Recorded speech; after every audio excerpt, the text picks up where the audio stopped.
নাহমাদুহু ওয়া নুসাল্লি আলা রাসূলিহিল কারীম আম্মা বা'দ ফাআউযু বিল্লাহি মিনাশ শাইতানির রাজীম বিসমিল্লাহির রাহমানির রাহিম রাব্বি ইশরাহ লি সাদরি ওয়া ইয়াসসির লি আমরি ওয়াহলুল উকদাতাম মিন লিসানি ইয়াফকাহু কাওলি রাব্বি জিদনি ইলমা আল্লাহুম্মা ফাক্কিহনি ফিদ-দ্বীন।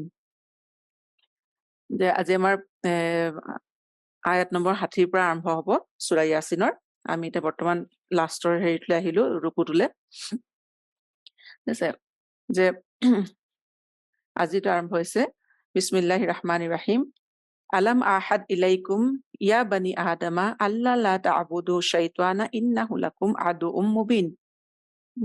যে আল্লাহ তাআলাই যেতিয়া মানুহবোৰ কিয়ামতৰ দিনাখন যেতিয়া মানুহৰ হিচাপ হ'ব নহয়, তেতিয়া মানুহখিনি জান্নাতবাসী জান্নাতলৈ যেতিয়া যাব আৰু যিখিনি মানুহক জাহান্নামলৈ দিয়া হ'ব, তেতিয়া সিহঁতে জাহান্নামৰ কাৰণে প্ৰস্তুতি হেৰি কৰিব। তেতিয়া আল্লাহ সিহঁতক সুধিব, সিহঁতক মানে প্ৰশ্ন কৰা হ'ব, যে তোমালোক মানে কিহৰ কাৰণে মানে জাহান্নামলৈ যাব লগা হ'ল। তেতিয়া আল্লাহ কৈছে যে আলাম আহাদ ইলাইকুম ইয়া বানি আদামা, যে মই তোমালোকক আদেশ দিয়া নাছিলো নে, বা তোমালোকৰ পৰা মই প্ৰতিশ্ৰুতি লোৱা নাছিলো নে, যে সেই আদমৰ সতি সন্ততিসকল আল্লাহ তাআলাই কি আদেশ দিছিলে, যে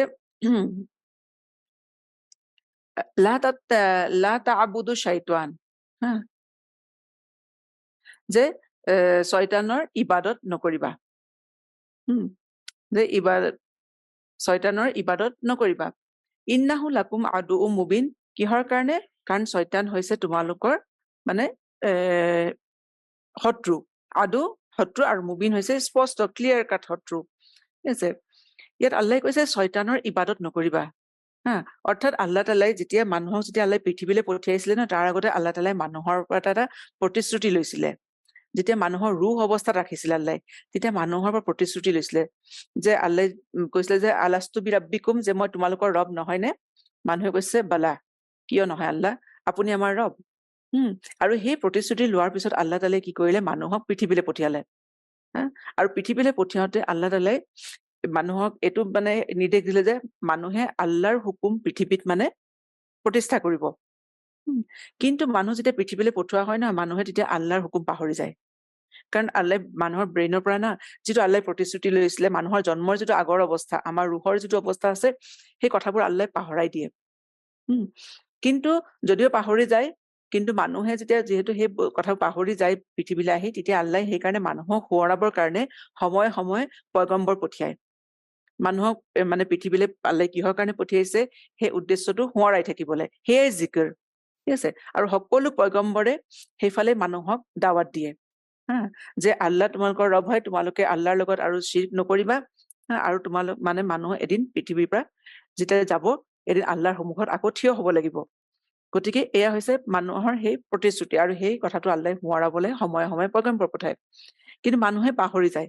যেতিয়া মানুহ পৃথিৱীলৈ আহে না, মানুহে পৃথিৱীৰ সকলোবোৰ লাভ বিলাহ হেৰিবোৰ দেখি পেলাই মানুহে পাহৰি যায় আল্লাহৰ কথা।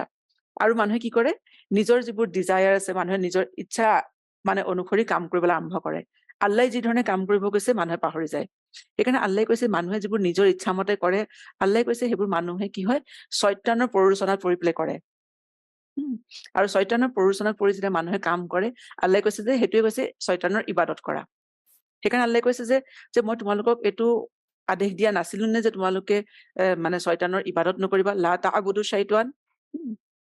গতিকে ইবাদত কৰাৰ অৰ্থটো কি? যে শয়তানক, মানুহেতো কোনোতো জানি বুজি শয়তানক ইবাদত নকৰে, হয় নহয়? কোনো মানুহেতো শয়তানৰ পূজা নকৰে।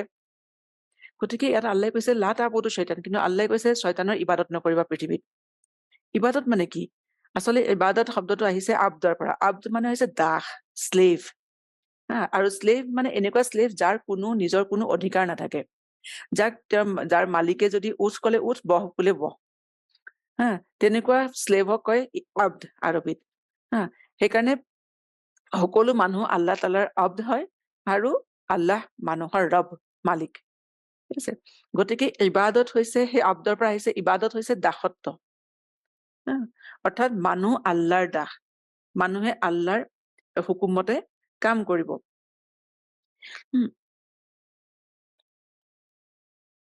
গতিকে আল্লাহ তাআলাই সেইকাৰণে যেতিয়া মানুহখিনিক, যেতিয়া জাহান্নামৰ মানুহখিনিক বেলেগ কৰি পেলাব, তেতিয়া জাহান্নামৰ মানুহখিনিক সুধিব যে মই তোমালোকক এই বিষয়ে মানে মানে সতৰ্ক কৰি দিয়া নাছিলো নে, তোমালোকক আদেশ দিয়া নাছিলো নে, আৰু সেই কথা সোঁৱৰাবলৈ মই পয়গম্বৰসকলক পঠোৱা নাছিলো নে? গতিকে আল্লাই কৈছে যে শয়তানৰ মানে ইবাদত নকৰিবলৈকে আল্লাই কথাটো বাৰে বাৰে সোঁৱৰাই আছিলে, যে আল্লাই কৈছে যে ইবাদত নকৰিবা, কাৰণ আল্লাই মানুহক আকল দিছে, ভাল বেয়া ভুল শুদ্ধ বুজিব পৰা মানে শক্তি দিছে, বিবেক দিছে, আল্লাই বিবেচনা দিছে। মানুহৰ যেতিয়া সৃষ্টি কৰিছে, মানুহৰ যিটো নেচাৰ, মানুহৰ ফিতৰতত আল্লাই এই বস্তুবোৰ ৰাখি দিছিলে। যেতিয়া মানুহে নহয় সেই আকলেৰে কাম নকৰে, মানুহ যেতিয়া বেয়াৰ ফাললৈ যায়, তেতিয়া মানুহে কি হয়, শয়তানক অনুসৰণ কৰে। আল্লাই মানুহক ভাল বেয়া বুজিবলৈ আকল দিছে, হয় নে নহয়? গতিকে শয়তানৰ যেতিয়া অনুসৰণ কৰে, তেতিয়া মানুহে জানি বুজি কোনো শয়তানক পূজা নকৰে। কিন্তু যেতিয়া মানুহে সেই আকলেৰে কাম নকৰে, সেই বিবেক ব্যৱহাৰ নকৰে, মানুহে ভালটো কোনটো বেয়াটো কোনটো যেতিয়া মানুহে বুজি চাবলৈ চেষ্টা নকৰে, সেয়াই হৈছে আল্লাই কৈছে সেয়াই শয়তানক অনুসৰণ কৰা, আৰু সেয়া হৈছে শয়তানৰ ইবাদত। আৰু মানুহে কাৰোবাৰ কিয় ইবাদত কৰে, বা মানুহ কাৰোবাক কিয় ফলো কৰে, অনুসৰণ কৰে, হয় নহয়? যেতিয়া কাৰোবাক মানে নিজতকে ডাঙৰ বুলি ভাবে, যে অনুসৰণ কৰিবলগীয়া, তেতিয়া মানুহ অনুসৰণ কৰে। আৰু দ্বিতীয়তে অত্যন্ত ভাল পালে, কাৰোবাক যেতিয়া খুব ভাল পায়, সেই মানুহে ফলো কৰিব ধৰে। গতিকে আৰু যেতিয়া মানুহ অত্যন্ত ভাল পায় বা নিজতকে ডাঙৰ জ্ঞান কৰে, যি বস্তুৱে হওক বা মানুহে হওক, সেয়াই মানুহৰ কাৰণে কি হৈ যায়, মাবুদ হৈ যায়, ইবাদতৰ বস্তু হৈ যায় মানে। আৰু সেয়ে কৈছে আল্লাই কৈছে যে শয়তানে যিবোৰ কাম মানুহক নহয়, যিবোৰ বেয়া কাম, যিবোৰ আল্লাহৰ এগেইনষ্টত যোৱা কামবোৰ মানুহক ধুনীয়া কৰি পেলাই দেখুৱায়। শয়তানে ফুচুলাই মানুহক ধুনীয়া কৰি কামবোৰ দেখুৱায়, আৰু মানুহে সেই কামবোৰ মানে সেই শয়তানৰ ফুচলনিত পৰি পেলাই মানুহে সেই কামবোৰ কৰিবলৈ আৰম্ভ কৰে, আৰু আল্লাহৰ নাফৰমানি, আল্লাহৰ অবাধ্য হবলৈ মানুহ আৰম্ভ হৈ যায়। আৰু কি হৈছে যে শয়তানৰ ইবাদত কৰা। শয়তানে কাকো জোৰ জবৰদস্তি নকৰে, ঠিক আছে? শয়তানে মানুহক ফুচুলাই, মানুহৰ মনত নহয় শয়তানে ৱছৱছা দিয়ে, যে এইটো কাম এনেকে কৰিব লাগে, যে কোনোবাই ধৰা চাকৰি কৰিছে, কোনোবা মানুহে কামলৈ গৈছে, তেতিয়া কাম কৰিবলৈ মন নাযায়, কেতিয়াবা হেৰি হয়, তেতিয়া শয়তানে মানে উচতাই, যে কোনেওতো কৰা নাই, তুমি কামটো কিয় কৰিছা, তুমি ইমান কিয় খাটিব লাগে, বা মানুহে মইনো কিয় খাটিব লাগে, আনেতো খটা নাই। এনেকে আহোতে মানুহৰ মনত নহয়, তেতিয়া মানুহ কি হয়, প্ৰথমতে মানুহে বেয়া কাম নকৰে, প্ৰথমতে মানুহৰ মনত ভাৱ আহে, ৱছৱছা আহে, শয়তানে ৱছৱছা দিয়ে।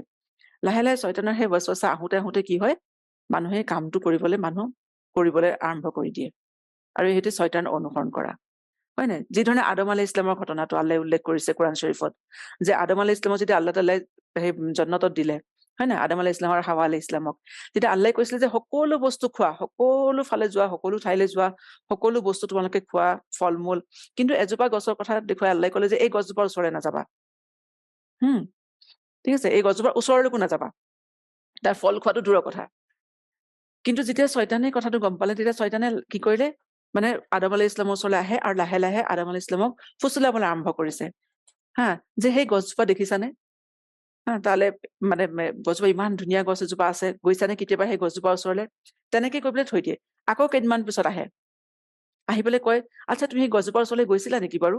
তেতিয়ালৈকে আদম আলাইহিছ ইছলামৰ মনত আছে বস্তুটো, সেই গছজোপাৰ ওচৰত গৈছিলা, ইমান ধুনীয়া গছ, তাৰ ইমান সোৱাদ ফল, তেনেকে কৰি আকৌ থৈ দিব, আকৌ যাব, যে জানানে সেই এজোপা গছ আছে, সেই গছজোপাৰ পৰা খালে মানে কি হয়, তাত মানুহ অমৰ হৈ যায়, যে যেনেকে ফিৰিষ্টাসকলে খাইছে, গতিকে তুমি কিয় যোৱা নাই ওচৰত?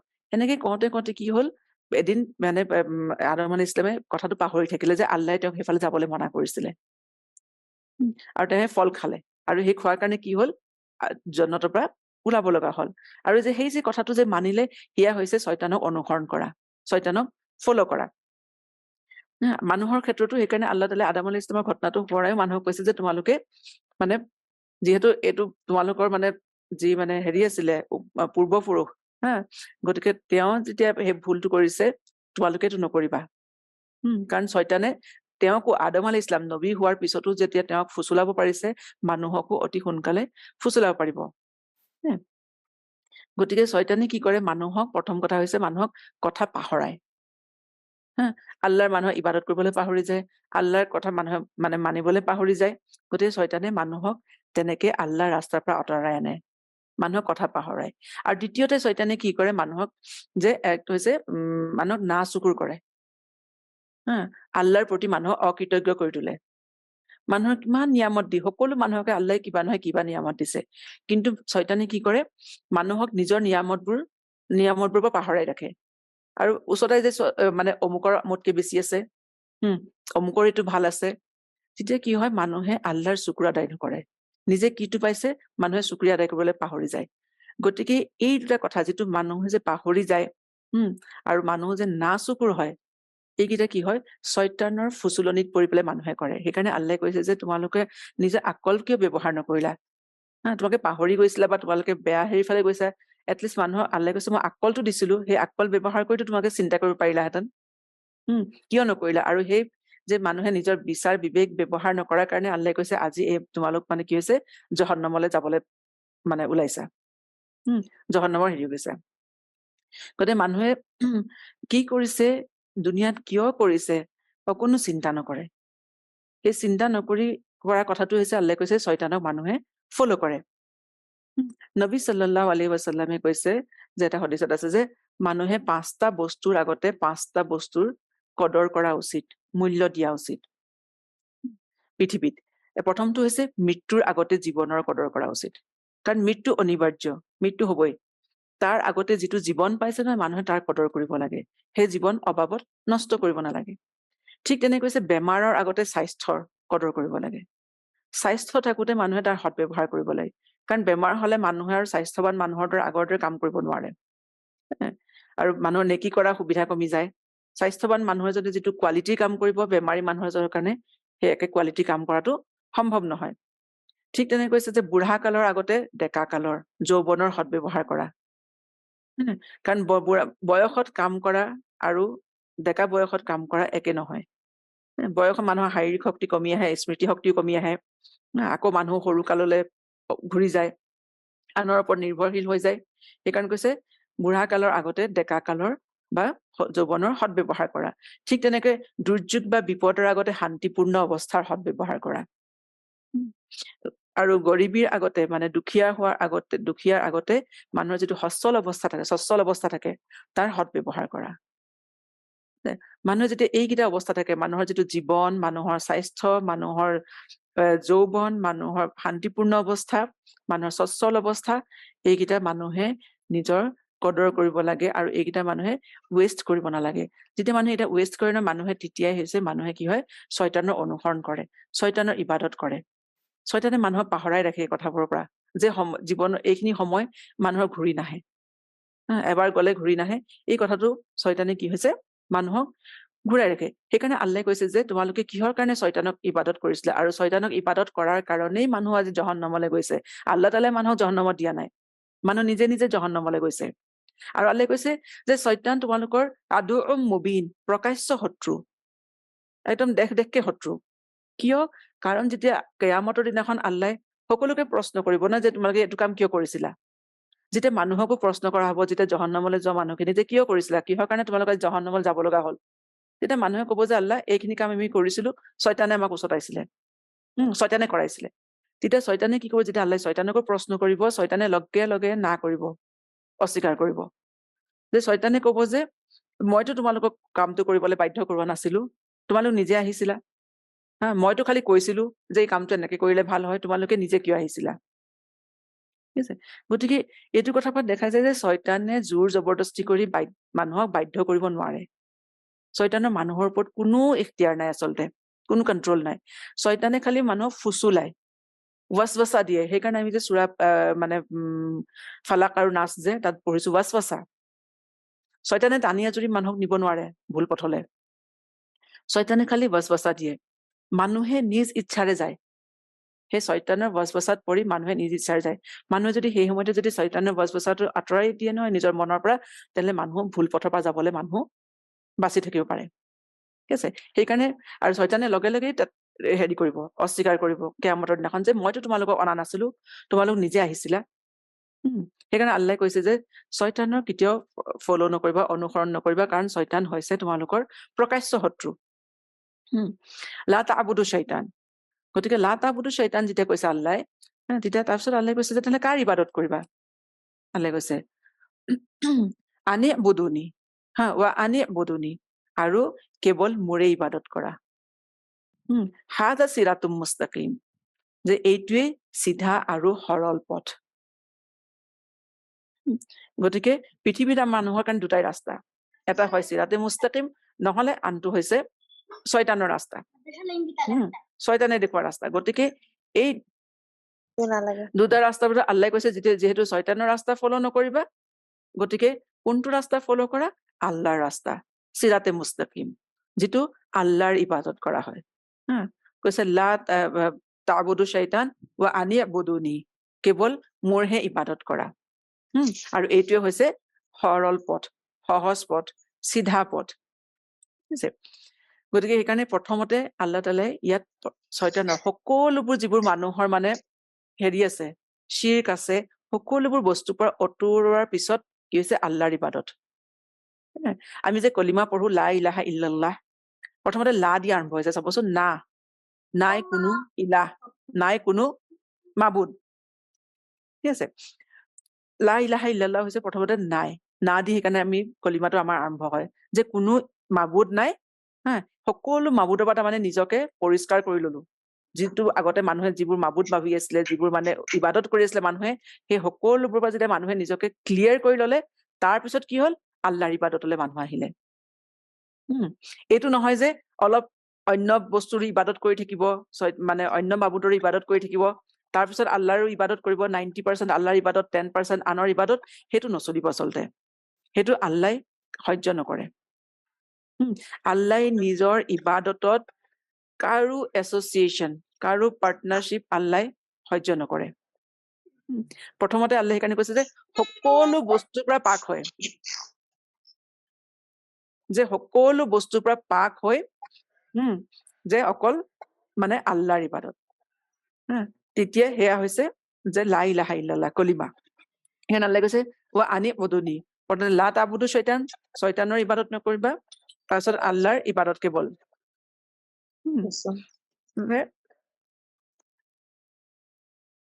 অকল আল্লাহৰ ইবাদত।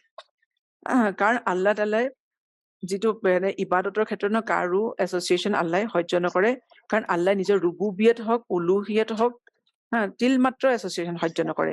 সেইকাৰণে শিৰ্কৰ মাফ নাই। শিৰ্ক যে কৰে মানুহে, যোনে আনকো আল্লাহৰ লগত হেৰি কৰে, সাঙুৰি দিয়ে, তাৰ কোনো মাফ নাইকিয়া, ঠিক আছে। সেইকাৰণে যেতিয়া মক্কাৰ কুফাৰবোৰে ৰাসূলুল্লাহ সাল্লাল্লাহু আলাইহি ওয়াসাল্লামক কৈছিলে না, যে আপুনি মানে আমাৰ মাবুদবোৰক হাত ফুৰাই দিয়ক, আমি তেতিয়া আপোনাৰ মানে হেৰিটো নতুন দিন একচেপ্ট কৰিম। কিন্তু তেতিয়া আল্লাহ কুল ইয়া আইয়ুহাল কাফিৰুন সূৰাটো নাজিল কৰিছিলে না, যে নহব, কোনো ধৰণৰ কোনো এছ'চিয়েশ্যন ইছলামৰ লগত থাকিব নোৱাৰে। মানে অকল ইছলাম মানিব, তাৰ লগত আন দেৱ দেৱী, আন হেৰিও পূজা কৰিব, আন ধৰ্ম হেৰি বুলি কব, সেইটো নচলিব। তাৰমানে এই সকলোবোৰ পৰা আঁতৰি আহি তাৰপিছত মানুহ ইছলামত আল্লাহ কৈছে তোমালোকে প্ৰৱেশ কৰা, ইছলামত দাখিল হোৱা। এয়াই হৈছে আল্লাহৰ ইবাদত। আৰু আচলতে ইবাদত বুলি যেতিয়া কৈছে, আল্লাহৰ ইবাদত বুলি যেতিয়া কৈছে নহয়, তেতিয়া আচলতে হয় কি, আমি ভাবো যে নামাজ পঢ়া, ৰোজা ধৰা, জাকাত দিয়া, হয় নহয়, তসবিহাত কৰা, এয়া আল্লাহৰ ইবাদত। একচুৱেলি এইবোৰ হৈছে ইবাদতৰ ৰিচুৱেলছ, এইবোৰ কিছুমান নীতি নিয়ম। আৰু মানুহে কি হৈছে, এই নীতি নিয়ম আৰু ৰিচুৱেলছ খিনিকে সম্পূৰ্ণ ইবাদত বুলি ভাবি লৈছে। আল্লাহ যেতিয়া কৈছে যে মোৰ ইবাদত কৰা, আল্লাহ যেতিয়া কৈছে যে মোৰ ইবাদত কৰা, তাৰমানে কি, যে ইবাদত হৈছে জীৱনৰ সকলোবোৰ কাম, আল্লাহৰ ইচ্ছা, আদেশ অনুযায়ী কৰা, আল্লাহৰ হুকুম মানি পেলাই কৰা। আল্লাহ কৈছে যে কুলু মিন তাইয়্যিবাতিন, যে তোমালোকে ভাল বস্তু খোৱা, কাৰণ ভাল বস্তু খালে স্বাস্থ্য মানুহৰ ভাল হ'ব, মানুহে ভাল কাম কৰিব পাৰিব, ভাল বস্তু খোৱা, সেয়াও ইবাদত। আল্লাহ কৈছে হাৰাম কৰিবলৈ মনা কৰিছে, হাৰাম কামৰ পৰা বাচি থাকা। গতিকে মানুহ যেতিয়া সেই হাৰাম কাম কৰাৰ পৰা ৰখি গৈছে, সেয়াও ইবাদত। আল্লাহ মানুহক মাল সম্পত্তি দিছে, আল্লাহ কোৱা ধৰণে মানুহে মানে ইনকাম কৰে, মানুহে নিজৰ প্ৰয়োজন পূৰণ কৰিবলৈ খৰচ কৰে, নিজৰ পৰিয়ালৰ ভৰণ পোষণত খৰচ কৰে নিজৰ টকা পইচা, গতিকে সেয়াও ইবাদত। সেই খৰচ কৰা, সেই ইনকাম কৰা ইবাদত। হালাল ৰিস্ক উপাৰ্জনৰ চেষ্টা কৰে মানুহে, সেয়াও ইবাদত। হালাল ৰিস্ক উপাৰ্জনৰ চেষ্টা, সেয়াও ইবাদত। মানুহে চাকৰি কৰিছে হালাল উপায়ে, সেয়াও ইবাদত। মানুহ ৰাতি শুইছে, আৰাম কৰিছে ভাগৰ পলুৱাবলে, যে না কাম কৰিম, সেয়াও ইবাদত। ৰাতি শুৱাও ইবাদত মুমিনৰ কাৰণে। কাৰোবাক হাঁহি মুখে মানুহে সম্ভাষণ জনাইছে, সেয়াও ইবাদত। মানুহে মা বাবাৰ খিদমত কৰিছে, মানুহৰ হক আদায় কৰিছে, সেয়াও ইবাদত। ঘৰৰ কাম কৰিছে মানুহে, হয় নে নহয়? মানে ঘৰত যিকোনো কামে কৰিছে, মানুহৰ সেয়াও ইবাদত। পৰিয়ালৰ কোনোবা মানুহক মানুহে কিবা উপহাৰ দিছে,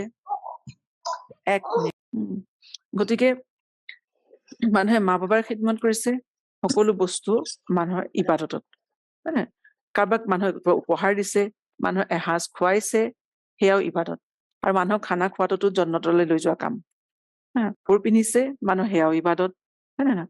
গতিকে কাৰোবাৰ বেমাৰ হৈছে, মানুহে ট্ৰিটমেণ্ট কৰিছে, নিজৰো কৰিছে, আনৰো কৰিছে, সেয়াও ইবাদত। মুঠতে যিবোৰ কাম মানুহে জীয়াই থাকিবলৈ যিমান কাম আছে, ৰাতিপুৱা শুই উঠাৰ পৰা ৰাতি শুৱালৈকে, সকলোবোৰ কামেই কি হৈছে, যদি আল্লাহৰ হুকুম মতে কৰিছে, মানুহে আল্লাহক ৰাজি কৰিবলৈ কৰিছে, তেলে মানুহৰ খোৱা শোৱা, কাম কৰা, মানুহৰ ফূৰ্তি কৰা, মানুহৰ উপাৰ্জন কৰা, মানুহৰ খৰচ কৰা, এই সকলোবোৰ কি হৈছে ইবাদত। হালাল উপায়েৰে মানুহে যিমান কাম কৰিছে, সকলোবোৰ বস্তুৱে ইবাদত। আনকি মানুহৰ ব্যৱসায় বাণিজ্য কৰিছে, সেয়াও মানুহৰ ইবাদত হৈ পৰিছে। কিন্তু যদি প্ৰয়োজনতকে বেছিকে কৰে, মানুহে ন্যায়সংগত ভাৱে নকৰে, কাৰোবাক ঠগি পেলাই মানুহে মানে হেৰি কৰিছে, গতিকে তেতিয়া কি হব, সেয়া ইবাদতত নপৰে। গতিকে মানুহে যদি পৃথিৱীৰ মানুহে এডুকেশ্যনো মানে লৈছে, মানে এডুকেশ্যনো হাচিল কৰিছে, মানুহে কিবা স্কিল আহৰণ কৰিছে, সেয়াও ইবাদত। গতিকে সকলো কামেই যদি আল্লাহৰ হুকুম মতে কৰিছে, আল্লাই দিয়া নিৰ্দেশাৱলী অনুসৰি কৰিছে, তেনেহলে সকলো কামেই কি হৈছে মানুহৰ কাৰণে ইবাদত। গতিকে যিবোৰ কাম আল্লাহৰ ইবাদত হব লাগিছিলে, সেইবোৰ কি হৈছে, শয়তানে কি কৰে, তাত মানুহক সেই কামবোৰ কি কৰে, কামবোৰ কেতিয়াবা শ্ব' অফ মানুহৰ মনত সৃষ্টি কৰি দিয়ে, কেতিয়াবা মানুহক পাহৰাই দিয়ে, মানুহক নাচুকুৰ কৰি দিয়ে, মানুহৰ নিয়ত বেয়া কৰি দিয়ে। তেতিয়াই কি হৈ যায়, এই যিবোৰ কাম মানুহৰ ইবাদত হব লাগিছিলে, সেইবোৰ আল্লাহ তালাৰ ইবাদত নহয় পেলাই শয়তানৰ ইবাদত হৈ যায়। অৰ্থাৎ মানুহক মানে ভুল পথেৰে শয়তানে লৈ যায়। কাৰণ আমিতো সদায় একেখিনি কামেই চব মানুহে কৰে, নহয় জানো? সকলো মানুহে একেখিনি কামেই কৰে, কিন্তু এই একেখিনি কামৰ দ্বাৰাই নিজৰ নিয়তৰ দ্বাৰা, নিজৰ কাম কৰাৰ তৰিকাৰ দ্বাৰা, হয় মানুহে এই কামখিনিক মানুহে ইবাদত হিচাপে গঢ়ি তুলিব পাৰে, নহলে মানুহে কি হৈছে মানে তাক মানে বৰবাদ কৰি দিয়ে, মানুহৰ নিজৰ ইবাদত। গতিকে মানুহৰ নিয়ত বা মানুহৰ কাম কৰাৰ তৰিকাৰ ওপৰত নিৰ্ভৰ কৰে মানুহে কাৰ ইবাদত কৰিছে, আল্লাহ তালাৰ ইবাদত কৰিছে নে শয়তানৰ ইবাদত কৰিছে। গতিকে আল্লাহে কৈছে যে আনি বুদুনি হাজা সিৰাতুম মুস্তাকিম। তাৰপিছত আল্লাহে কৈছে ওয়ালাকাদ আদাল্লা মিনকুম জিবিল্লান কাসীৰান। গতিকে আল্লাহ যেতিয়া মানুহক কৈছে যে মোৰ ইবাদত কৰা, কিন্তু তাৰ পিছতো কি হৈছে, আল্লাহ ইমান মানুহৰ ওচৰলে পয়গম্বৰ পঠিয়াইছে মানুহক সোঁৱৰাবলে, হয় নে? তাৰ পিছতো কি হৈছে, বেছিখিনি মানুহৰে কি হৈছে, শয়তানক ফল' কৰে। ওয়ালাকাদ আদাল্লা মিনকুম জিবিল্লান কাসীৰান, যে বেছি ভাগকে কি হৈছে, বেছিভাগ হৈছে পথভ্ৰষ্ট হৈ গৈছে। আল্লাহ মানুহক আকল দিছে, মানুহক বিবেক দিছে, ভাল বেয়া বিবেচনা কৰিব পৰা শক্তি দিছে। তাৰ পিছত আল্লাহ ৰাস্তা দেখুৱাই দিছে, কোনটো ৰাস্তা ভাল, কোনটো ৰাস্তা বেয়া। তাৰ পিছতো মানুহৰ কি হৈছে, কি দশা, যে বেছি ভাগকে শয়তানে কি কৰিলে, জিবিল্লান কাসীৰান, জিবিল মানে জবল, পাহাৰৰ সমান সংখ্যক মানুহ, তাৰমানে কাসীৰ, অত্যন্ত বেছি সংখ্যক মানুহকে কি হৈছে, শয়তানে মানে নিজৰ ৰাস্তালৈ লৈ গৈছে। কাৰণ মানুহেতো কয় না, যে মানুহে যে এনেকুৱা ধৰণৰ কথা কয়, মানুহে আমি ভাবিও নাপাওঁ, যে আমি চিন্তাও নকৰো যে আমি কোনবোৰ কথা কলে আমাৰ শিৰকত পৰে, আমি আল্লাহৰ না চকুৰ কৰো, হয় নহয়? বহুত সময় মানুহে কয় না যে আল্লাহ হিদায়ত দিলেহে আমি হিদায়ত পাম, হয় নহয়? আল্লাহ যেতিয়া হিদায়ত দিব তেতিয়া কৰিম আৰু কামটো। আৰু কেতিয়াবা মানুহে কয় না, জানো পায় আমাৰনো কেতিয়া ভাল দিন আহিব, হয় নহয়? বা আমাৰ ল'ৰা ছোৱালীক আল্লাহ হিদায়ত দিলেই হয়, কেতিয়ানো আল্লাহ হিদায়ত দিব আমাক। এনেকুৱা ধৰণৰ কথাবোৰ হৈছে মানে মানুহৰ শিৰকৰ কথা, কুফুৰ কথা। কাৰণ আল্লাহটো হিদায়তৰ সকলো ব্যৱস্থা কৰি ৰাখিছে দুনিয়াত, সকলো ব্যৱস্থা আছে হিদায়তৰ, কিন্তু মানুহে ললেই হ'ল আৰু মানুহে চেষ্টা কৰিলেই হ'ল। সেই হিদায়ত মানুহে নিজৰ লোৱাটো নিজৰ ওপৰত কথা, মানুহৰ সেইটো লৈ মানুহে চেষ্টা কৰিব লাগে। কিন্তু মানুহে এনেকুৱা কথা কয় যে আল্লাহ হিদায়ত দিলেহে কাম কৰিম, সেইটো কথা নহয়। গতিকে এনেকুৱা ধৰণৰ কথাই মানুহক কোনো লাভত নিদিয়ে। সেইকাৰণে কৈছে যে বেছিভাগ মানুহৰ কি হৈছে, বেছিভাগকে শয়তানে মানে পথভ্ৰষ্ট কৰিব দুনিয়াত বেছিভাগকে শয়তান মানে সক্ষম হৈছে সেইকাৰণে ৰাসূলুল্লাহ সাল্লাল্লাহু আলাইহি কৈছে এই বেছিভাগ জিবিল্লান কাছিৰান কিমান মানুহ মানে শয়তানৰ ৰাস্তাত যাব হৈছে যে 1000ৰ ভিতৰত 999 যিনা জহন্নমলৈ যাব নহয় প্ৰত্যেক 1000ৰ ভিতৰত 999 কি হৈছে জহন্নমলৈ যাব আৰু এজন মানুহ জান্নাতলৈ যাব সেইকাৰণে কৈছে যে জিবিল্লান কাছিৰান গতিকে মানুহে যেতিয়া নিজে আমি যিবোৰ কাম কৰো ডেইলি যিবোৰ আমি কাম কৰো মানুহে গতিকে যেতিয়া আমি কাম কৰো অকমান মানুহে চিন্তা কৰিব লাগে যে মই ঠিক কৰিছো নে কামটো যে ইয়াৰ ফলটো কাইলৈ কি হব এই কামটো যে কৰিছো ইয়াৰ ফলটো কি হব হয় নহয় অকমান চিন্তা কৰিলে মানুহে কি হৈছে তাৰ নিজৰ উত্তৰটো পায় কিমান গুণা আছে যেনে যিমানবোৰ গুণা যেনে কবিৰা গুণা হওক যিবোৰ কবিৰা গুণা আছে সুদ লোৱা বা ব্ৰাইব লোৱা মানুহৰ পিন্ধন উৰণ তাৰপিছত মানুহৰ যিবোৰ অপজিট জেণ্ডাৰ অলপ মিক্সিং অলপ কথাত নিজৰ মানুহে দিন ইমান বিক্ৰী কৰি দিয়ে হয় না সৰু কথাতে মানুহৰ কাৰোবাক ভাল লাগিছে মানুহৰ নিজৰ দিন ইমান বিক্ৰী কৰি দিয়ে কাৰণ মানুহে এই ভাবে যে মই কৰিলেনো কি হব দুনিয়াতো চবেই কৰিছে এনেকুৱা কাম সিহঁতিতো ভালেই আছে দুনিয়াত গতিকে এনেকুৱা ধৰণৰ চিন্তাৰে কি হয় শয়তানে মানুহক হাৰাম কামবোৰ মানুহক সুন্দৰকৈ মানুহৰ আগত দেখুৱায় হাৰাম ৰিলেশ্যনশ্বিপবোৰ মানুহৰ আগত এনকাৰেজ কৰে বেয়া কামবোৰ আজিৰ দিনত বেয়া কামবোৰ কিমান মানুহৰ কাৰণে সহজ হৈ গৈছে আজিকালিতো মানুহে মনতো বেয়া কামটো বেয়া বুলি নাভাবে গতিকে এয়া হৈছে যে জিবিল্লান কাছিৰান আৰু এইবোৰ কথা মই কোৱা কথা নহয় আল্লাহ কোৰাণতে এই গোটেই কথাবোৰ কোৰাণতে উল্লেখ আছে কোনবোৰ কথা আল্লাহ বেয়া পায় কোনবোৰ কথা আমাৰ হাৰামৰ হেৰিত পৰিছে আৰু আজিৰ দিনত হাৰাম হৈ থকা নাই মানুহৰ কাৰণে হাৰামটো ধুনীয়া হৈ গৈছে হাৰামৰ বস্তু আমি হাৰামৰ বস্তুটো ধুনীয়া হেৰি নাম দি পেলাই তাক বিউটিফাই কৰি পেলাই কি হৈছে আমি নিজৰ কাৰণে মানুহে হালাল কৰি লৈছে সেইকাৰণে আল্লাহ কৈছে যে আফালা তাকুনু তাকিলুন গতিকে এই কথাবোৰ আল্লাহ কিয় উল্লেখ কৰিছে যাতে আমি নিজকে চাব পাৰো আমি সেই জিবিল্লান কাছিৰানৰ মাজত নাইতো মানুহ যিখিনি জহন্নমলৈ যাব সেইকাৰণে আল্লাহ কৈছে যে তোমালোকৰ কোনো আকল নাছিলে নে কোনোদিনা অকণো যেতিয়া কিবা এটা কাম কৰিছিলা অকণো চিন্তা কৰি চোৱা নাছিলা যে কামটোৰ ফলটো কি হব কামটো মই ঠিক কৰিছো নে মোৰ ভালৰ কাৰণে কৰিছো নে মানে পৃথিৱীত যিমান কাম কৰে ন সেইবোৰ হয় নিজৰ ভালৰ কাৰণে কৰে নিজৰ বেয়া কাৰণে আৰু সেইটো কাম কৰিবলৈ মানুহক কোনো বাধ্য নকৰে মানে নিজ ইচ্ছাৰে কৰে কাম তাৰপিছত মানুহে এইটো নাম দি দিয়ে যে আল্লাহ হিদায়াত দিলে আমি কাম কৰিব পাৰিম ভাল কাম কৰিব পাৰিম সেইটোতে মানে মানুহ এটা ধুনীয়া তাক এটা হেৰি দি দিয়ে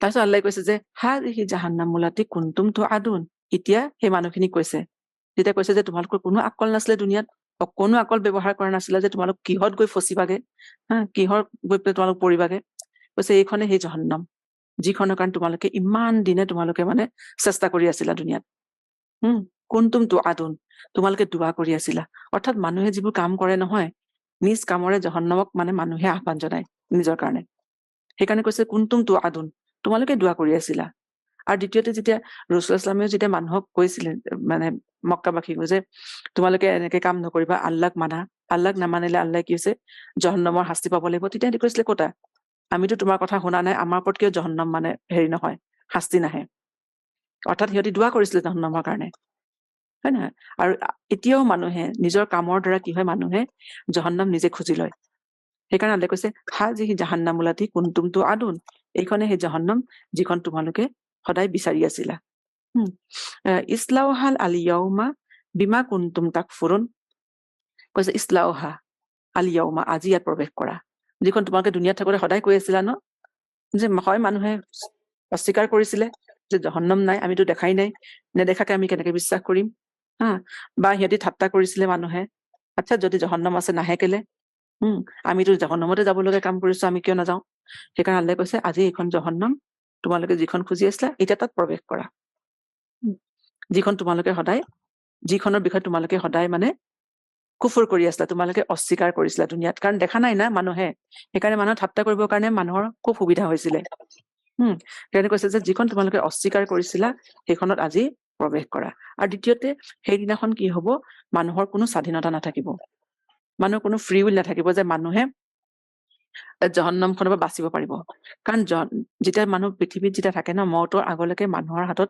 আল্লাহ চইচ দিয়ে মানুহৰ ওচৰত মানুহে যদি ভুলো কৰে নে গুনাহো কৰে আল্লাহ উভতি অহাৰ তৌবা কৰাৰ আল্লাহ সুবিধা দিয়ে চইচ থাকে মানুহৰ আগত মানুহৰ এটা মানে ক্ষমতা থাকে, মানুহ ঘূৰি আহিব পাৰে। কিন্তু যেতিয়া কিয়ামতৰ দিনাখন যেতিয়া সকলো বস্তু মানুহৰ আগত পৰিষ্কাৰ হৈ যাব, তেতিয়া আৰু মানুহৰ হাতত আল্লাহে মানুহক কোনো চইচ নিদিয়ে। যে মানুহে আৰু সেইদিনাখন, কাৰণ সেইদিনাখনতো মানুহে চব দেখা পাই যাব ন মানুহে। তেতিয়া মানুহে তৌবা কৰিব যে আল্লাহ আমি মানিছো তোমাক। কিন্তু তেতিয়া মানুহৰ হাতত আৰু কোনো হেৰি নাথাকে, তৌবা কৰাৰ উপায় নাথাকে, উভতি অহাৰ উপায় নাথাকে। সেইকাৰণে কৈছে যে ইছলাও হাই ইয়াউমা, যে আজি ইয়াত প্ৰৱেশ কৰা। তাৰমানে সেইদিনাখন আৰু চইচ নাই যে আজি জন্নতলৈ যোৱা, তৌবা কৰিছা গতিকে জন্নতলৈ যোৱাগে। জহন্নম দেখাৰ পিছত মানুহে কান্দি কান্দি তৌবা কৰিব, নহব। সেইদিনাখন কোনো চইচ নাথাকে। মৌতৰ আগলৈকে মানুহৰ সময় থাকে তৌবা কৰা, ঘূৰি পৰা। কোনোবা মানুহৰ যদি যদি মৃত্যু যদি কুফুৰত হল বা শিৰ্ক অৱস্থাত হল, তাৰ আৰু ঘূৰি অহাৰ ব্যৱস্থা নাথাকে। কিন্তু মৌতৰ আগলৈকে যিমানে ডাঙৰ কবিৰা গুনাহ কৰক, যিমানে যি কৰক মানুহে, যিমানে নাফৰমানি কৰক আল্লাহৰ, কিন্তু মৌতৰ আগতে যদি মানুহে তৌবা কৰে, তেনেহলে সেই মানুহৰ ঘূৰি অহাৰ আল্লাহে সম্পূৰ্ণ সময় দিয়ে। সেইকাৰণে কৈছে ইছলাও নাহা আলিয়াউমা, আজি ইয়াত প্ৰৱেশ কৰা, আজি তোমালোকৰ কোনো আৰু চইচ নাই, ঘূৰি অহাৰ ৰাস্তা নাই। আলিয়াউমা কুনতুম আলা আফৱাহিহিম ওয়া তুকাল্লিমুনা আইদিহিম ওয়া তাশহাদু আৰজুলুহুম বিমা কানু ইয়াকসিবুন। আজি আলিয়াউমা নাখতিমু, আজি সিহঁতৰ মুখবোৰ কি হব? মোহৰ মাৰি দিয়া হব। খাতামা হৈছে চিল মৰা। অৰ্থাৎ যেতিয়া এই মানুহখিনি কাফিৰবোৰক যেতিয়া সিহঁতক জহন্নমলৈ যাব কব, আৰু সিহঁতে যেতিয়া জহন্নমৰ অৱস্থা দেখা পাব, তেতিয়াও কি হব? সিহঁতি তাত আল্লাহৰ লগত তৰ্কই কৰিব। দুনিয়াতো সিহঁতি কি হৈছিলে? পৃথিৱীত থাকোতে সিহঁতি যেতিয়া পয়গম্বৰসকল আহে, সিহঁতি তৰ্কই কৰে, হয় নে নহয়? যেতিয়া সিহঁতক কিবা এটা কথা কয়, সদায় তাৰ উল্টাটোৱে কৰিব। আৰু সেই দিনাখনো সিহঁতি তৰ্ক কৰিব যে আল্লাহ, সিহঁতৰ মুখবোৰে তৰ্ক কৰিব যে আল্লাহ, আমিতো দুনিয়াত মানিছিলো, এইবোৰ চব মিছা, আমি তোমাক মানিছিলো, সকলোবোৰ মিছা। তেতিয়া আল্লাহে কি কব? যে সেইদিনাখন সিহঁতৰ ইহঁতৰ উঠ চিল কৰি দিয়া হব, মুখখন বন্ধ কৰি দিয়া হব। কাৰণ সেই মুখখনে বেছি কথা কব। ওয়া তুকাল্লিমুনা আইদিহিম, আৰু সিহঁতৰ হাতবোৰে কথা কব। ওয়া তাশহাদু আৰজুলুহুম, আৰু সিহঁতৰ ভৰি দুখনে কি হব? সিহঁতৰ সাক্ষী দিব। বিমা কানু ইয়াকসিবুন, যিবোৰ সিহঁতি দুনিয়াত কাম কৰি আছিলে। অৰ্থাৎ মানুহে মুখখনেৰে কথা কয় নে? মানুহে মুখেৰে মিছা কথা কয়। গতিকে সেই মিছা কথা কোৱাৰো আল্লাহে ৰাস্তা বন্ধ কৰি দিব সিহঁতৰ। আৰু এই হাত আৰু ভৰি সকলো অংগ প্ৰত্যংগই, আমি আগতো পাইছো যে আমি যিডোখৰ ঠাইত থাকো, মাটিয়া মানুহৰ হৈ সাক্ষী দিব, ফিলিস্তাসকলে সাক্ষী দিব। তাৰ লগে লগে মানুহৰ দেহত যিবোৰ অংগ দিছে আল্লাহে, সেইবোৰো আল্লাহে কি হৈছে? সেইবোৰো সাক্ষী দিব। আৰু মানুহে হাত ভৰি এৰি থৈ মানুহে যি কামেই কৰে হাত ভৰিৰেতো কৰে, নহয় জানো? মানুহে মনেৰে ভাবে, মনত মানুহৰ অন্তৰত মানুহে নিয়ত কৰে, আৰু কামবোৰ সেই নিয়তটো যেতিয়া কামৰ হিচাপত মানুহে প্ৰকাশ কৰে হাত ভৰিৰ দ্বাৰাই। হাত ভৰি এৰি থৈতো মানুহে কলৈও যাব নোৱাৰে, হয় নহয়? গতিকে আল্লাহে সেই হাত ভৰিকে কি কৰিব? সেইদিনাখন মানুহৰ বিৰুদ্ধে হওক বা মানুহৰ সপক্ষই হওক, আল্লাহে সাক্ষী হিচাপে ব্যৱহাৰ কৰিব। আৰু আল্লাহে কৈছে মানুহৰ হাতে কথা কব, ভৰিয়ে সাক্ষী দিব। গতিকে মানুহে ভাবিব পাৰে না, হাতে কেনেকে কথা কব বা ভৰিয়ে কেনেকে হেৰি কৰিব। কিন্তু যিখন মুখৰ দ্বাৰা আল্লাহে কথা কোৱাব পাৰিছে, মানুহে কোনোবাই ভাবিব পাৰেনে যে মানুহৰ চেহেৰাটোত, মানুহৰ মূৰটোত এটা চেহেৰা থাকিব, তাৰ মাজত এখন অলপ আল্লাহে উঠ দুখন ফালি দিছে, তাৰে মানুহে কথা কব পাৰে, হয় নহয়? যিখন মুখৰ দ্বাৰা আল্লাহে দুনিয়াত কথা কোৱাব পাৰিছে মানুহৰ হতুৱাই, গতিকে সেই আল্লাহৰ কাৰণে হাতৰ দ্বাৰা কথা কোৱাটো বা ভৰিৰ দ্বাৰা কথা কোৱাটো আল্লাহৰ কাৰণে কোনো ডাঙৰ কথা নহয়। আল্লাহৰ কাৰণে কোনো কঠিন কাম নহয়। আৰু আল্লাহে কৈছে যে হাত ভৰিয়ে সাক্ষী দিব। কিহৰ কাৰণে হাত ভৰিয়ে সাক্ষী দিব ইয়াত? হয় নে নহয়? কাৰণ আল্লাহে নাজানে নেকি যে মানুহে কি কৰি আহিছে? সাক্ষী আল্লাহৰ কাৰণে নহয়, সাক্ষী মানুহৰ কাৰণে, হয় নে নহয়? কাৰণ মানুহে তাতো গৈ যেতিয়া মানুহে তৰ্ক কৰিব না, যে নাই আমি চব কাম কৰিছো, আল্লাহ তোমাৰ কথা মানিছিলো, তেতিয়া আল্লাহে মানুহক দেখুৱাই দিব যে চোৱা কলৈ গৈছিলে। হাতে সাক্ষী দিব, ভৰিয়ে সাক্ষী দিব। সেই সাক্ষী মানুহৰ কাৰণে, হয় নে নহয়? গতিকে মানুহৰ কাৰণে সেই সাক্ষী ৰখা হৈছে। যিমানবোৰ আল্লাহে পৃথিৱীত সাক্ষী ৰাখিছে ন, আল্লাহৰ কাৰণে নহয়, আল্লাহে জানে আমি কি কৰি আছো। সেই সাক্ষীবোৰ মানুহৰ কাৰণেই আল্লাহে ৰাখি দিছে, মানুহক কবলৈ। কাৰণ আল্লাহে কাৰো ওপৰত জুলুম নকৰে। আল্লাহে কাকো জানি বুজি মানুহক জহন্নমত নিদিয়ে, মানুহে নিজে আৰ্ণ কৰে। তাৰপিছত আল্লাহে কৈছে ৱালাউ নাশাউ লাতামাছনা আলা আয়ুনিহিম ফাস্তাবাকু সিৰাতা ফাআন্না ইউবছিৰুন। যদি আল্লাহে কৈছে যদি আমি ইচ্ছা কৰিলোহেঁতেন, আমি ইচ্ছা কৰিলে কি হ'ব সিহঁতৰ দৃষ্টিশক্তি লোপ কৰি দিব পাৰো লাতামাছনা আলা ইউনিহিম যি নিয়ামত আল্লাই দিছে মানুহৰ দৃষ্টিশক্তি মানুহৰ শ্ৰৱণ শক্তি মানুহৰ কথা ক'ব পৰা শক্তি আল্লাই কাকো দিয়া নাই কোনো মখলুককে আল্লাই বিবেক কোনো মখলুকক দিয়া নাই ইমান ডাঙৰ নিয়ামত দিয়াৰ পিছত যেতিয়া মানুহে আল্লাহৰ অবাধ্য হয় নহয় আল্লাহৰ খুব খং উঠে আল্লাই কৈছে যে মানুহে কিহৰ ইমান অবাধ্য আল্লাই কৈছে মই ইচ্ছা কৰিলে সিহঁতৰ দৃষ্টিশক্তি নাইকিয়া কৰি দিব পাৰো পৃথিৱীত মানুহে যিমান গুনাহ কৰে নহয় তাৰ শাস্তি স্বৰূপে আল্লাই মানুহৰ দৃষ্টিশক্তি লৈ যাব পাৰে আৰু মানুহক ইমান ডাঙৰ নিয়ামত দিছে আৰু সেই নিয়ামত পাই মানুহে কি কাম কৰে চকুৰে মানুহে কত বেয়া কাম কৰে কিমান খেয়ানত কৰে চকুৰে হয় নহয় সেইকাৰণে আল্লাই কৈছে মই যদি লৈ যাওঁ কাৰোবাৰ সাধ্য আছেনে সেই দৃষ্টিশক্তি ঘূৰাই অনাৰ হয় নহয় আৰু যদি সিহঁতি সেই দৃষ্টিশক্তি লৈ যোৱাৰ পিছত সিহঁতি যদি ৰাস্তালৈ দৌৰো মাৰে সিহঁতি পাৰিবনে অৰ্থাৎ মানুহে দেখা নাপালে মানুহে কেনেকে কাম কৰিব নহয় জানো গোটেই মানুহে কোনো কি হৈছে কোনো সেই আৰু মানে সেই ৰাস্তাত খোজকাঢ়িব নোৱাৰা মানুহে একো কাম কৰিব নোৱাৰা হৈ যাব আজি যি দৃষ্টিশক্তি লৈ মানুহে ইমান উৎপাত কৰে হয় নে নহয় মানুহে নিজৰ ইচ্ছামতে হেৰি কৰে গতিকে সেই দৃষ্টিশক্তি যদি আল্লাই লৈ যায় মানুহে কোনো একো কাম কৰিব নোৱাৰে মানুহ আন্ধাৰত থাকিলে মানুহে একো কাম কৰিব নোৱাৰে ৱালাউ নাশাউ লামাছাখনাহুম আলা মাকানাতিহিম ফামাস্তাতাউ মুদিয়াও ৱালা ইয়াৰজিউন আল্লাই কৈছে আমি ইচ্ছা কৰিলে সিহঁতক নিজ ঠাইতে মাছ কৰি দিব পাৰো পংগু কৰি দিব পাৰো অলৰ অচৰ কৰি দিব পাৰো মানুহক নাতো সিহঁতি আগলে যাব পাৰিব না সিহঁতি পিছলৈ উভতিব পাৰিব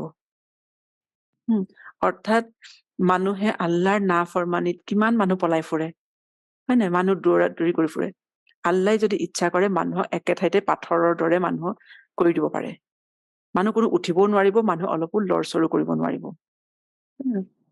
গতিকে মানুহৰ জীৱনত আমি দেখা পাওঁ না সৰু এটা মানুহৰ বেমাৰ হলে মানুহৰ যদি শৰীৰৰ কিবা এটা অংগ পংগু হৈ যায় মানে একো কৰিব নোৱাৰা হৈ যায় গতিকে আল্লাই কৈছে যে মানুহৰ যদি আল্লাই ইচ্ছা কৰে মানুহৰ দৃষ্টিশক্তি মানুহৰ যিমানবোৰ নিয়ামত দিছে সেই সকলোবোৰ নিয়ামত আল্লাই লৈ যাব পাৰে কিন্তু আল্লাই নিনিয়ে মানুহক সময় দিয়ে আল্লাহ ৰাস্তালৈ ঘূৰি আহিবলৈ ওয়ামান নুআম্মিৰহু নুনাক্কিছু ফিল খালকি আফালা ইয়াকিলুন আল্লাই কৈছে আৰু যাক মই দীৰ্ঘায়ু দান কৰো যাক মানে পৃথিৱীত আল্লাই অলপ আয়ুস দিয়ে আল্লাই কৈছে সিহঁতক যেতিয়া মই দীৰ্ঘায়ু দান কৰো তেতিয়া আকৌ কি হৈছে সিহঁতক মই আকৌ খলকৰ সৃষ্টিৰ আগৰ অৱস্থালৈ সিহঁতক উভতাই আনো আফালা ইয়াকিলুন সিহঁতৰ কোনো আকল নাই সিহঁতে কোনো চিন্তা কৰি নাচায়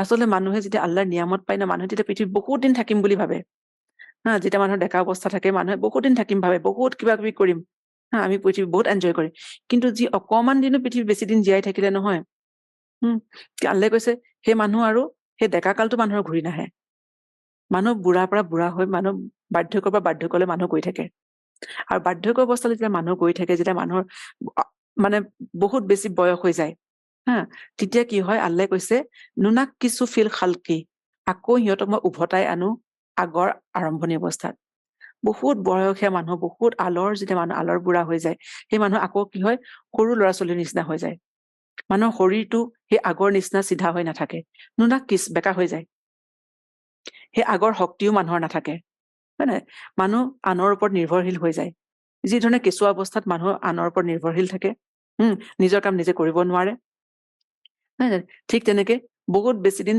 পৃথিৱীত থাকিলেও বহুত বেছি বুঢ়া হৈ গলেও মানুহে আগৰ নিচিনা কাম কৰিব নোৱাৰা হৈ যায় মানুহৰ অকল শাৰীৰিকভাৱে মানুহ আগৰ অৱস্থালৈ ঘূৰি নাহে মানুহৰ মানসিকভাৱেও মানুহৰ মগজু আগৰ নিচিনা আৰু শক্তিশালী হৈ নাথাকে আগৰ নিচিনা মানুহে চিন্তা কৰিব নোৱাৰে তাৰপাছত বহুত বেছি বয়সীয়া মানুহৰ কি হয় চিন্তা শক্তিও আগৰ নিচিনা নাথাকে কথা বতৰাবোৰ সৰু ল'ৰা ছোৱালীৰ নিচিনা হৈ যায় তেওঁলোক সম্পূৰ্ণৰূপে মানে সৰু ল'ৰা ছোৱালীৰ নিচিনাকে আনৰ ওপৰত মানুহ ডিপেণ্ডেণ্ট হৈ যায় সেইকাৰণে মানুহে যেতিয়া নিয়ামত পায় নহয় ডেকা বয়সত মানুহে ভাবে যে আমি বহুত দিন থাকিম বহুত কিবা কিবি কৰিম মানুহে মৃত্যুনো কোনে দেখিছে হয় নহয় গতিকে কিন্তু আল্লাই কৈছে যে সিহঁতে দেখা নাই নে সিহঁতৰ চকুৰ আগতেতো এইটো কৰি আছো মানুহৰ চকুৰ আগতেতো হৈ আছে এই ঘটনাবোৰ তেতিয়া বহুত বেছি বয়স দিও সিহঁতক আকৌ আগৰ অৱস্থালৈ লৈ আহো কোনো মানুহৰ সময় ধৰি ৰাখিব নোৱাৰে নিজৰ সময় ধৰি ৰাখিব নোৱাৰে মানুহৰ নিজৰ ডেকা বয়স নিজৰ যৌৱন মানুহৰ স্বাস্থ্য কোনো বস্তু মানুহে ধৰি ৰাখিব নোৱাৰে চকুৰ প্ৰচাৰতে সকলো পাৰ হৈ যায় গতিকে আল্লাহ সেইকাৰণে কৈছে যে সিহঁতৰ কোনো আফালা তাকিলুন আফালা ইয়াকিলুন, যে সিহঁতৰ কোনো আকল নাই নে?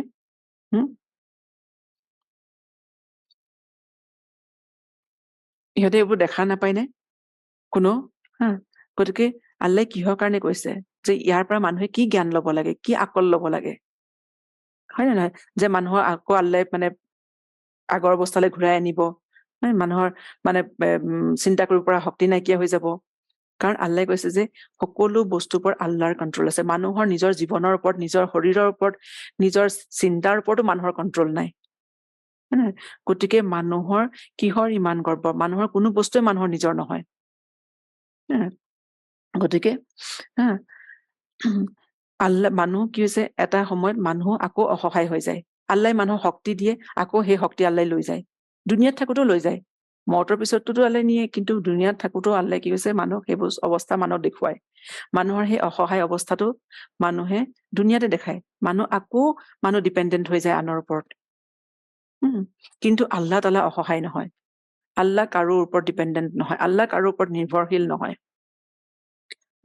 গতিকে মানুহে এইটো বুজি পোৱা উচিত যে আল্লাহ যিবোৰ নিয়ামত দিছে, আমাক সময় দিছে, স্বাস্থ্য দিছে, জীৱন দিছে, সেই বস্তুবোৰ মানুহে কিহত ব্যৱহাৰ কৰিছে? আল্লাহৰ ইবাদতত মানুহে ব্যৱহাৰ কৰিছে নে আল্লাহৰ এগেইনষ্টত মানুহে ব্যৱহাৰ কৰিছে? তাৰপিছত ৱামা আল্লামনাহু শিৰা ৱামা ইয়ামবাগি লাহু ইন হুৱা ইল্লা যিকৰুন ওয়া কুৰআনুম মুবিন। এতিয়া আল্লাহে কৈছে যে মই তেওঁক কাব্য ৰচনা কৰিবলৈ, শ্বেৰ ও শায়ৰী মই শিকোৱা নাই। কাৰ কথা কৈছে ইয়াত? নবী সাল্লাল্লাহু আলাইহি ওয়াসাল্লামৰ কথা কৈছে। গতিকে আল্লাহ ইমানখিনি উদাহৰণ দিয়াৰ পিছত কৈছে যে এইটো নবী সাল্লাল্লাহু আলাইহি ওয়াসাল্লামে, ৰাসূলুল্লাহ সাল্লাল্লাহু আলাইহি ওয়াসাল্লামে তোমালোকক যিটো ৰাস্তাৰ ফালে মাতিছে, তোমালোকে সেইটো সত্যপথ, তোমালোক সেইফালে আহা। আৰু তেওঁ যিখিনি কথা কৈছে, কোৰআনৰ যি আয়াত মানুহক পঢ়ি শুনাইছে, সেয়া কোনো শ্বেৰ ও শায়ৰী নহয়। কাৰণ মক্কাবাসীয়ে যেতিয়া কোৰআন পঢ়ি শুনাইছিলে ৰাসূলুল্লাহ সাল্লাল্লাহু আলাইহি ওয়াসাল্লামে, সিহঁতে কোনো উত্তৰ দিব নোৱাৰিছিলে। তেতিয়া সিহঁতে কেতিয়া কয় যে তেওঁ মিছা কথা কৈছে, ৰাসূলুল্লাহ সাল্লাল্লাহু আলাইহি ওয়াসাল্লামে কেতিয়াবা কয় যে তেওঁ ইমান সুন্দৰ কথা কৈছে, ইমান ধুনীয়া শ্বেৰ ও শায়ৰী কৰিছে যে মানুহক মুহি পেলাই, মনটো মুহি পেলাই, হয় নহয়? গতিকে শ্বেৰ ও শায়ৰী হয়, তাৰ বাহিৰে কোনো ডাঙৰ কথা নহয়। কিন্তু আল্লাহে কৈছে যে নহয়, সেয়া কোনো শ্বেৰ ও শায়ৰী নহয়, আৰু তেওঁৰ কাৰণেতো শোভাও নাপায় যে তেওঁ মানে কবিতা ৰচনা কৰিব। তেওঁ আল্লাহৰ ৰসুল হয়, তেওঁ যিটো মৰ্যাদা আল্লাহ দিছে, যিটো মৰ্তবাত তেওঁক ৰাখিছে, তেওঁৰ কাৰণে শোভাই নাপায় যে তেওঁ কবিতা ৰচনা কৰি পেলাই মানুহক শুনাব। তেওঁ সত্য কথাৰ বাহিৰে, আল্লাহৰ কথাৰ বাহিৰে তেওঁ আন কথা কব, দুনিয়াৰ মানে কিছুমান সৰু সুৰা লঘু কথাৰে তেওঁ নিজৰ মানে হেৰিটো মৰ্যাদাটো লাঘৱ কৰিব, সেইটো ৰাসূলুল্লাহ সাল্লাল্লাহু আলাইহি ওয়াসাল্লামৰ কাৰণে শোভাই নাপায়। গতিকে আল্লাহ তাআলাই কৈছে যে এয়া মানে এয়া কোৰআন হয়, এয়া কোনো শ্বেৰ ও শায়ৰী নহয়। ইন হুৱা ইল্লা যিকৰু, এয়া জিক্ৰ হয়, এয়া সোঁৱৰণি হয়। আল্লাহে সোঁৱৰাবলৈ পঠিয়াইছে, নছিহত হয়, মানুহৰ কাৰণে উপদেশ হয়। জিক্ৰ মানে সোঁৱৰণিও হয়, জিক্ৰ মানে উপদেশো হয়। এই কোৰআনখন কি হয়? কুৰআনুম মুবিন, যিখন কোৰআন হৈছে সেইখন মানুহৰ কাৰণে নছিহত, মানুহৰ কাৰণে উপদেশ। মানুহে কি কৰিব লাগে, কি কৰিব নালাগে, সেই বিষয়ে গাইডেন্স হয়। আৰু মানুহৰ কি হৈছে, মানুহক সোঁৱৰাই যে তোমালোকক কিহৰ কাৰণে জীৱন দিয়া হৈছে, কিয় পৃথিৱীলৈ আহিছা। আৰু এই কোৰআনখন মানুহৰ নছিহতৰ কাৰণে অৱতীৰ্ণ কৰা হৈছে। আৰু নছিহত কাক লাগে? মানুহক। উপদেশ কাক দৰকাৰ? জিন্দা মানুহক নে মুৰ্দা মানুহক? হয় নহয়? জিন্দা মানুহকহে মানুহক আমল লাগে। মানুহে নছিহত কিহৰ কাৰণে দিয়ে? যে সেই নছিহত শুনি মানুহে আমল কৰিব, সেই উপদেশ শুনি মানুহে আমল কৰিব। আৰু মানুহ আমল কেতিয়া কৰিব? মানুহে জিন্দা মানুহে আমল কৰিব না, মৰাৰ পিছতো কোনো আমল নাই। গতিকে কোৰআনখন কাৰ কাৰণে নাজিল হৈছে?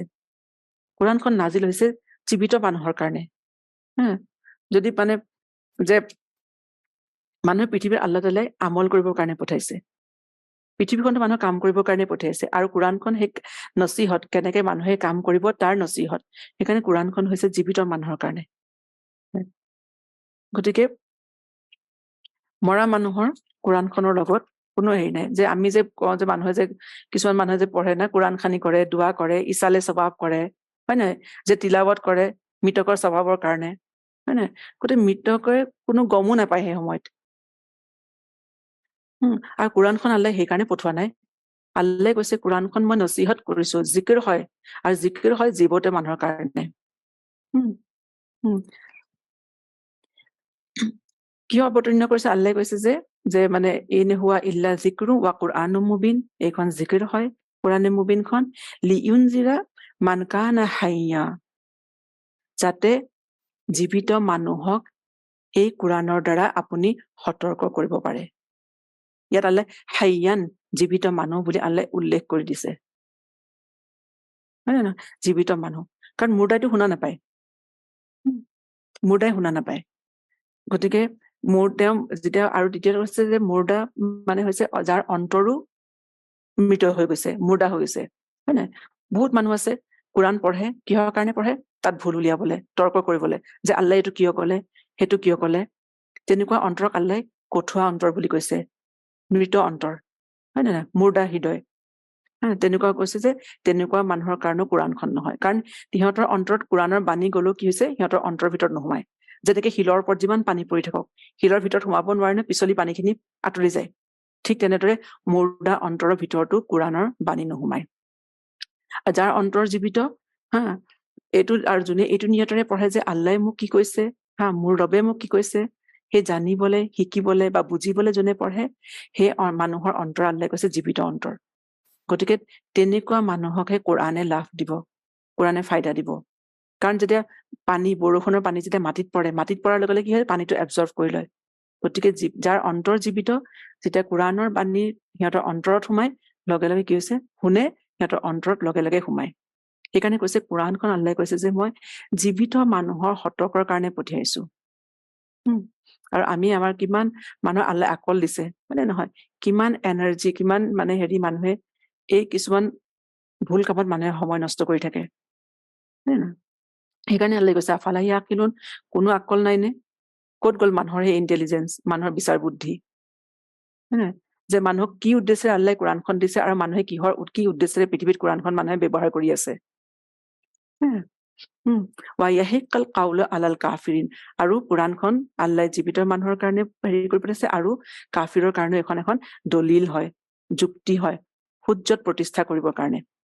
যে আল্লাহে যেতিয়া কোৰাণখন নাজিল কৰিলে, তাৰ দ্বাৰা আল্লাহে ৰাছূলুল্লাহ ইছলামৰ তেওঁৰ সত্যতাৰে আল্লাহে সাক্ষী দিলে।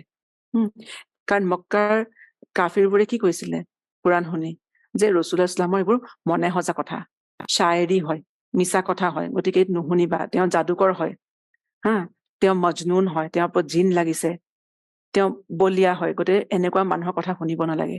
কিন্তু আল্লাহে কৈছে ৱায়াহিক্কাল কাউলু আলাল কাফিৰিন, এই কোৰাণ দি পেলাই আল্লাহে সকলোবোৰ মানুহৰ মিছা যিবোৰ অপবাদ আছে, যিবোৰ প্ৰপগাণ্ডা আছে, সেইখিনি আল্লাহে নাকচ কৰিছে। কিয় আল্লাহে কোৰাণক মানে দ্বাৰা নবী সাল্লাল্লাহু আলাইহি ওয়াসাল্লামৰ সত্যতাৰ মানে সাক্ষী দিছে। কাৰণ যিখিনি মানুহে, মুশ্ৰিকিনবোৰে, মক্কাৰ যিখিনি মানুহে প্ৰপগাণ্ডা কৰিছিল ৰাছূলুল্লাহ ইছলামৰ এগেইনষ্টত, সেইখিনি বেছিখিনি আছিলে কি হয়, পলিটিকেলি সিহঁতি পাৱাৰফুল আছিলে, সিহঁতি ছচাইটিত ইনফ্লুৱেঞ্চিয়েল মানুহ আছিলে, আৰু সিহঁতে যেতিয়া প্ৰপগাণ্ডা কৰিছিল নহয়, তেতিয়া বেছিখিনি মানুহে মানি লৈছিলে। সাধাৰণ মানুহখিনি কি হৈছিলে, সিহঁতৰ প্ৰপগাণ্ডা সঁচা বুলি মানি লৈছিলে। আৰু সেইকাৰণে আমি দেখা পাওঁ যে মক্কা পিৰিয়ডত 13 বছৰ ৰাছূলুল্লাহ ইছলামে মক্কাত দাৱাত দিছিলে ইছলামৰ, আৰু খুব কম মানুহ মুছলমান হৈছিলে, খুব কম মানুহে সেই দাৱাত কবুল কৰিছিলে, কাৰণ সিহঁতৰ প্ৰপগাণ্ডাৰ জোৰটো ইমান বেছি আছিলে, হয় নে নহয়? গতিকে সিহঁতি মানে যে মানুহে যিবোৰ মক্কাৰ ভিতৰতো, মক্কাৰ বাহিৰতো, গোটেই আৰব পেনিনচুলাতে সেই প্ৰপগাণ্ডাৰ ইমান বেছি হেৰি হৈছিল যে মানুহে ভয় খাইছিলে ৰাছূলুল্লাহ ইছলামৰ ওচৰলৈ আহিবলৈ, তেওঁৰ কথা শুনিবলৈ। কিজানি মহম্মদ সাল্লাল্লাহু আলাইহি ওয়াসাল্লাম তেওঁ জিন লগা মানুহ, গতিকে তেওঁৰ ওচৰলৈ গলে, তেওঁৰ সান্নিধ্যলৈ আহিলে আমাৰ কি হব, অনিষ্ট হব, হাৰ্ম হব, তেওঁ যাদুকৰ হয়, তেওঁ আমাক যাদু কৰি দিব। সেইকাৰণে মানুহে কি হৈছিলে, তেওঁৰ কথা শুনিবলৈ, ৰাছূলুল্লাহ ইছলামৰ কথা শুনিবলৈ ভয় কৰিছিলে। ইভেন যিবোৰ ভাল ভাল মানুহ, এজন আছে যে সাহাবী তুফেল বিন আমৰ দাউচি, তেওঁ যেতিয়া মক্কালৈ আহিছিলে, তেতিয়া লগে লগে কাফিৰবোৰে কি হয়, সিহঁতৰ ওচৰলৈ গৈ পেলাই মানুহখিনি কয় যে আমাৰ এজন মানে এনেকুৱা মানুহ আছে নহয়, তেওঁৰ লগত কথা নাপাতিবা। তেতিয়া তুফেল বিন আমাৰো নিজেই কৈছে যে যেতিয়া মই আহিছিলো, তেতিয়া মই কি হৈছে, যেতিয়া তাৱাফ কৰো, মই কাণত আঙুলি ভৰাই লওঁ, যাতে মুহাম্মদ সাল্লাল্লাহু আলাইহি ওয়াসাল্লামৰ কথা মোৰ কাণত নপৰক। গতিকে সেই প্ৰপগাণ্ডা ইমান ব্যাপক হৈ গৈছিল যে মানুহে ইছলামৰ পৰা মানুহ পলাইছিলে। ৰাছূলুল্লাহ ইছলামৰ আগতে মানুহে আল আমিন, আল সাদিক কৈছিলে, তেওঁৰ লগত মানুহে সকলো ধৰণৰ ডিল কৰিবলৈ ভাল পাইছিলে। এতিয়া সেই ৰাছূলুল্লাহ ইছলামৰ পৰা মানুহ পলায়, মানুহ আঁতৰি যায়। গতিকে আল্লাই যে কৈছে সেই আল্লাহ তাআলাই ৰাসূলুল্লাহ সাল্লামৰ কোৰাণত সাক্ষী দিছে যে তেওঁ কোনো কবিতা বা শায়ৰী কৰা নাই, তেওঁ কোনো মিছা কথা কোৱা নাই, তেওঁ আল্লাহৰ কথা আল্লাহৰ বাণী তেওঁ মানুহক কৈছে। আৰু এই কোৰআন কোনো শ্বেৰ শায়ৰী নহয়, কোনো সাধু কথা নহয়, এয়া এক আল্লাহৰ ফালৰ পৰা অহা মানুহৰ কাৰণে অহা নছিহত হয়, এয়া জিকিৰ হয়, এয়া কোৰআন হয়। আৰু এই কোৰআনখন আল্লাই কি কৰিছে, জীৱিত মানুহৰ কাৰণে আল্লাই পঠিয়াইছে, জীৱিত মানুহৰ নছিহতৰ কাৰণে পঠিয়াইছে। গতিকে আল্লাহ তাআলাই ৰাসূলুল্লাহ সাল্লামকো কৈছে যে মানুহে যিয়ে প্ৰপাগাণ্ডা কৰক, যোনে যি কওক, আপুনি মানে চিধা ৰাস্তাত আছে, আপুনি শুদ্ধ কাম কৰি আছে, গতিকে আপুনি আপোনাৰ কাম কৰক। আৰু এই সাক্ষ্যৰ দ্বাৰা আল্লাই ৰাসূলুল্লাহ সাল্লামক সান্তনাও দিছিলে। কাৰণ মানুহে যেতিয়া মানুহৰ এগেইনষ্টত কথা কয় নহয়, মানুহৰ পিছত পৰি যায়, তেতিয়া মানুহৰ দুখ লাগে ন, যে মই কিয় মানুহ মানে মোৰ হেৰিত হৈছে, মই কিজানি ভুলেই কাম কৰিছো নেকি। গতিকে ৰাসূলুল্লাহ সাল্লামক সান্তনা দিবৰ কাৰণে আল্লাই সাক্ষী দিছিলে যে আপুনি শুদ্ধ কামেই কৰি আছে, আপুনি ঠিক কথাই কৈ আছে, মানুহৰ কথালৈ আপুনি মন কৰিব নালাগে, আপুনি আপোনাৰ নিজৰ কাম কৰি যাওক। সেইকাৰণে কৈছে যে ইন হুৱা ইল্লা যিকৰু ওয়া কুৰআনুম মুবিন লিয়ুনজিৰা মান কানা হাইয়া ওয়া হিক্কাল কাউলু আলাল কাফিৰিন। যে এইখন কোৰআন হয়, খোলা দলিল হয়, জিকিৰ হয়, মানুহৰ নছিহতৰ কাৰণে আহিছে, মানুহে পৃথিৱীত কি কাম কৰিব, কেনেকে কৰিব, তাৰ উপদেশ দিছে, মানুহে কৰিব লগা কামবোৰ সোঁৱৰাইছে। আৰু এইখন যোনে ইয়াৰ মানে অস্বীকাৰ কৰে, যোনে ইয়াত বিৰোধিতা কৰে, সিহঁতৰ কাৰণে এইখন এখন দলিল হয়। আৰু কিয়ামতলৈকে আল্লাই এই দলিল ৰাখি দিছে। কিয়ামতলৈকে সেইকাৰণে আমি কোনো মানুহে কোৰআনখন, কাৰো সাধ্য নাই কোৰআন চেঞ্জ কৰিবলৈ। কোৰআনৰ কোনো আয়াত কি এটা জেৰ জবৰো চেঞ্জ কৰিবলৈ মানুহৰ সাধ্য নাই, কোনো কৰিব নোৱাৰে, কাৰণ আল্লাই ইয়াৰ হিফাজতৰ দায়িত্ব আল্লাই নিজে লৈছে। গতিকে আজিলৈ এই ৭০ নম্বৰ আয়াততে সামৰিলো। সুবহানাকা আল্লাহুম্মা বিহামদিকা নাশহাদু আল্লা ইলাহা ইল্লা আনতা নাস্তাগফিৰুকা ওয়া নাতুবু ইলাইক।